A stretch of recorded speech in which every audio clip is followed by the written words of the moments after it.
Moi, salut les amis, mais c'est avec même plaisir là qu'il est rencontré aujourd'hui, qui c'est lundi 24 octobre, pour nous poursuivre avec études que nous avons fait tout au cours de semaine. Jeudi, nous allons ensemble deux cas de l'Ancien Testament. Deux cas de l'Ancien Testament. Bien avant même que nous entrions dans le développement études, nous, on prie bon Dieu.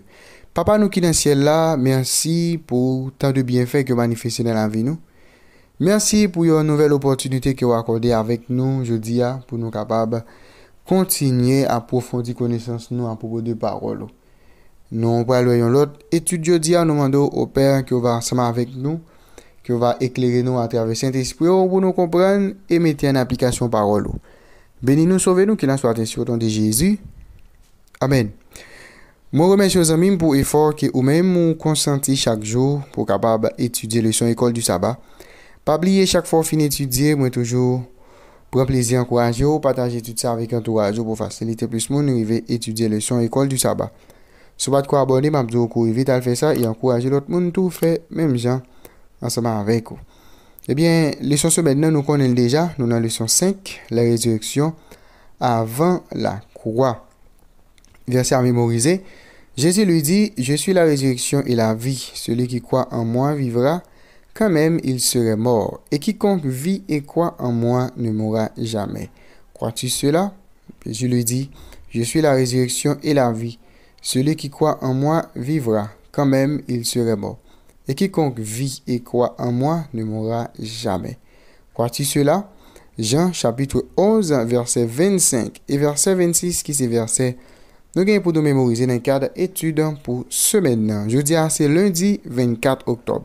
Deux cas de l'Ancien Testament qui c'est thème que nous allons développer ensemble jeudi. Nous allons lire dans 1 Roi chapitre 17 verset 8 à 24 et puis nous plutôt 2 Rois chapitre 4 verset 18 à 37.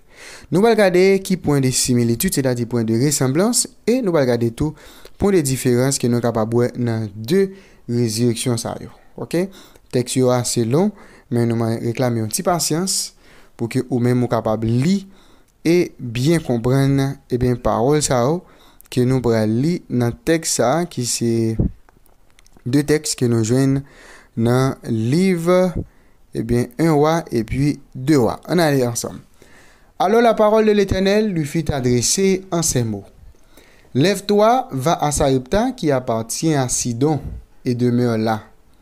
Voici, j'y ai ordonné à une femme veuve de te nourrir. Il se leva et il alla à Sarepta. Comme il arrivait à l'entrée de la ville, voici, il y avait là une femme veuve qui ramassait du bois. Et il l'appela et dit, va me chercher, je te prie, un peu d'eau dans un vase, afin que je boive. Et elle alla en chercher. Et il appela de nouveau et dit, apporte-moi, je te prie, un morceau de pain dans ta main. Elle répondit, l'Éternel, ton Dieu est vivant, je n'ai rien de cuit. Je n'ai qu'une poignée de farine dans un pot et un peu d'huile dans une cruche. Et voici, je ramasse 2 morceaux de bois. Puis je rentrerai et je préparerai cela pour moi et pour mon fils. Nous mangerons, après quoi nous mourrons. Élie lui dit, ne crains point.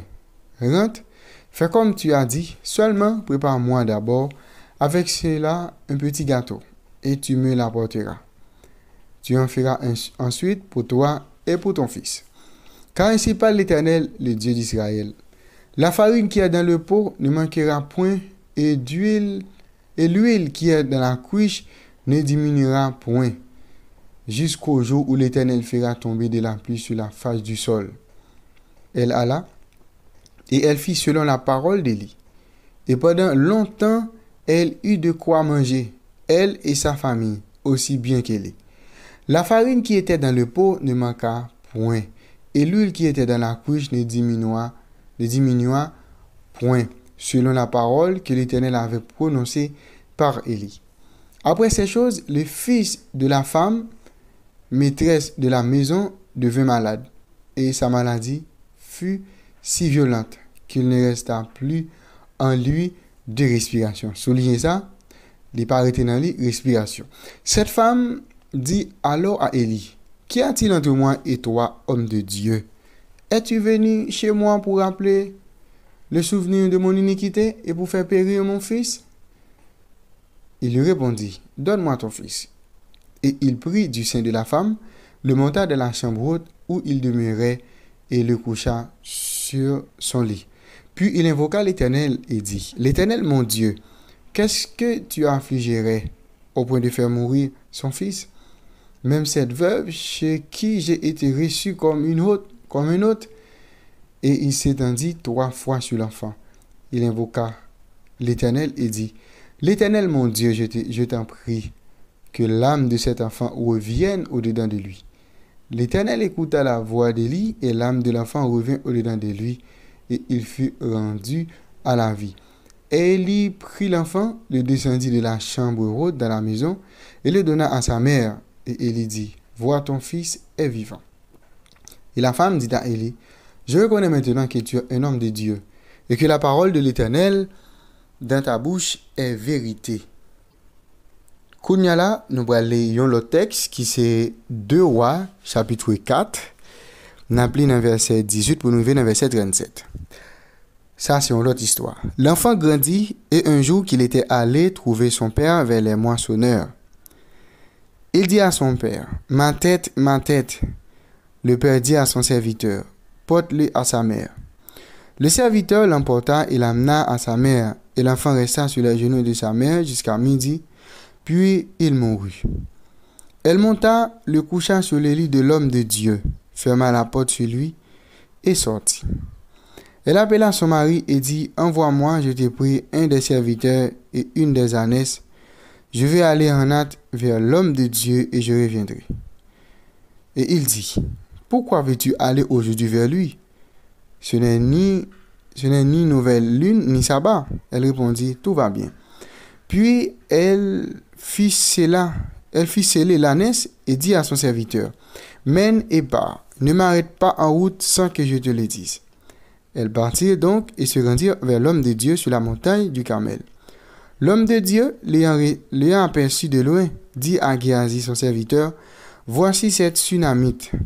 Maintenant, donc cours à sa rencontre et dis-lui, te portes-tu bien? Ton mari et ton enfant se portent-ils bien? Elle répondit, bien. Et dès qu'elle fut arrivée auprès de l'homme de Dieu sur la montagne, elle embrassa ses pieds. Géasi s'approcha pour la repousser. Mais l'homme de Dieu dit, laisse-la, car son âme est dans l'amertume, et l'Éternel me l'a cachée et ne me l'a point fait connaître. Alors elle dit, ai-je demandé un fils à mon Seigneur? N'ai-je pas dit, ne me trompe pas?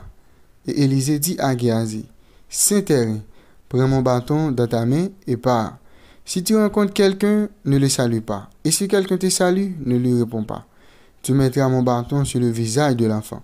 La mère de l'enfant dit, l'Éternel est vivant et ton âme est vivante, je ne te quitterai point. Et il se leva et la suivit. Géasi les avait dévancés et il avait mis le bâton sur le visage de l'enfant, mais il n'y eut ni voix ni signe d'attention. Il s'en retourna à la rencontre d'Élisée et lui rapporta la chose en disant, l'enfant ne s'est pas réveillé. Lorsque Élisée arriva de la maison, voici, l'enfant était mort, couché sur son lit. Élisée entra et ferma la porte sur eux deux. Il pria l'Éternel. Il monta et se coucha sur l'enfant. Il mit sa bouche sur sa bouche, ses yeux sur ses yeux, ses mains sur ses mains, et il s'étendit sur lui. Et la chair de l'enfant se réchauffa. Élisée s'éloigna alla ça et là par la maison, puis remonta et s'étendit sur l'enfant, et l'enfant éteignua 7 fois, et il ouvrit les yeux. Élisée appela Géasi et dit, appelle cette Sunamite. Géasi l'appela, et elle vint vers Élisée qui dit, prends ton fils. Elle alla se jeter à ses pieds et se procéda contre terre, et il prit son fils et sortit. Eh bien, nous avons des histoires, ça représente des résurrections qui fait de façon différente. Mais il y a une bagaille qui toujours attire l'attention dans le premier texte que nous sommes lire, et qui c'est 1 Roi 17 là. Ça qui est intéressant, c'est que Noé, lorsque petite veuve Sarepta lui-même, il était mort, qui ça dit, il était perdu respiration. Et lorsque prophète Élie vient prier ensemble avec lui, il dit non petit garçon retourner sur lui, c'est-à-dire petit garçon rejoindre respiration. Et bien dans Hébreux chapitre 11, nous lit que par la foi, il y a des femmes qui étaient recouvraient les morts par la résurrection. Bon, nous sommes là. Ce fut le cas dans les deux résurrections décrites dans les textes d'aujourd'hui. C'est ça, nous sommes. Première, c'est dans 1 Roi 17, verset 8 à 24. Et bien, nous, résurrection ça a été produite pendant que la grande apostasie en Israël, sous influence du roi Akab et madame païenne qui c'était Jézabel. Alors, tu as une grave sécheresse qui t'a ravagé la terre. Bon Dieu t'a commandé avec Élie pour aller à Sarepta. Une ville qui était trouvée en dehors d'Israël. L'Éternel te dit, ou a rencontré une femme pauvre, phénicienne, qui pourrait préparer un petit repas, dernier repas pour petite li, ensemble avec lui, mais après ça, pour mourir. Mais, vie yo, t'as pral épargné par miracle farine, et avec l'huile là, qui pas jamais épuisé, pendant toute période, sécheresse là. Quelques temps plus tard, nos petite dame ça, il t'a pral tomber malade, il t'a pral mourir. Désespéré, nos maman t'a supplié Élie, t'a crié dans pied Élie, et nous Élie, t'as prié bon Dieu te répond ensemble avec Élie, et sauf petit garçon, te vient retourner sous lui, et après ça, petit garçon te retourné à la vie. Et deuxième résurrection, c'est dans 2 Rois chapitre 4, verset 18 à 37. Résurrection a été faite à Sunem, un petit village qui trouve au sud du mont Gilboa. Nous, Élisée t'a aidé un pauvre, une pauvre veuve pour te payer dette li par un miracle qui t'est rempli. Côté qu'elle t'est rempli en pile récipient avec l'huile. Nous rappelons une histoire ça, et nous parlons de toute histoire, mais nous bon portion la donne. Et Marie dame t'est doué, moun Marie a vinn mourir, moun yo, vini pour que yo t'es capable, demander dame l'argent, et même te dit dame pour le vendre toute ça gagner, vendre tête li, vendre ça posséder, tout ça qui appartenait ensemble avec elle, pour que li capable payer dette li ou bien lui-même li vini esclave. Et nous comment prophète Élisée lui-même il a fait miracle, il a fait un miracle, et par la suite il a fait un autre miracle encore. Et l'autre miracle ça, nous c'est dame ça, qui pas gagner petite, Élisée t'a prier bon Dieu, bon Dieu t'a ballon petite, et petite ça il était grandi, il était en bonne santé, mais un jour il est tombé malade et il mourit. Et dame nan t'es monté à côté Élisée pour te parler ensemble avec Élisée, et finalement nous Élisée t'es prié bon Dieu, et petit garçon il était retourné à la vie. Mesdames ça yo, t'es considéré comme étant des antécédents différents, mais chaque te gon problème qui était différent, mais yo te agi même fois, et nous petit yo a lui-même il était retourné à la vie. Veuve phénicienne il était accueilli prophète Élie dans une période qui était extrêmement difficile, côté qu'il pas de un lieu sûr pour lui-même en Israël. Nous Sunamite là et Marie eux même également ils ont construit une chambre spéciale pour te mettre prophète Élisée pour te rester tout en traversant leur région. Quand deux petits moun ça été mouri, nous maman yo t'es fidèle. OK?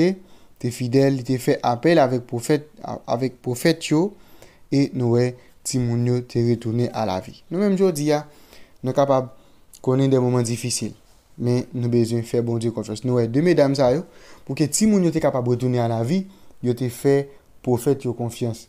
OK?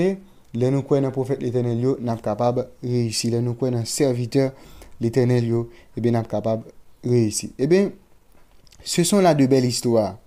Mais chacune d'elles, n'y a-t-il pas d'autres récits non rapportés qui n'ont pas eu un aboutissement aussi miraculeux? Oui, nous avons ça dans la Bible. Bon, c'est des belles histoires, qui pas fini de façon miraculeuse. Nous avons ça. Mais qui ça nous a de apprendre ce triste fait, que nous devrions apprendre ce triste fait sur le rôle central de notre foi de la résurrection promise à la fin des temps. que devrait nous apprendre ce triste fait sur le rôle central de notre foi de la résurrection promise à la fin des temps. Eh bien, nous, moi, ensemble avec aujourd'hui, nous avons besoin de quoi de la résurrection? Parce que nous, eh bien, depuis, dans l'Ancien Testament, bon Dieu te qu'on ressuscité moun. Eh bien, moun qui mourit, fait retourner à la vie. Je dis à nous une possibilité pour nous ouais, deux cas dans l'Ancien Testament. Et ces deux cas nous ouais, c'était petit garçon veuve qui était à Sarepta et puis petite veuve qui était vive à Sunem. Avant nous aller, nous prier bon Dieu. Nous remercions éternel notre Père et notre Dieu. Aidez-nous chaque jour pour nous capables de continuer à croire dans la parole et pratiquer dans la vie. Bénis-nous, sauvez-nous, qu'il en soit sur nous de Jésus. Amen. Déjà, je vous souhaite une bonne journée, bonne étude et à la prochaine.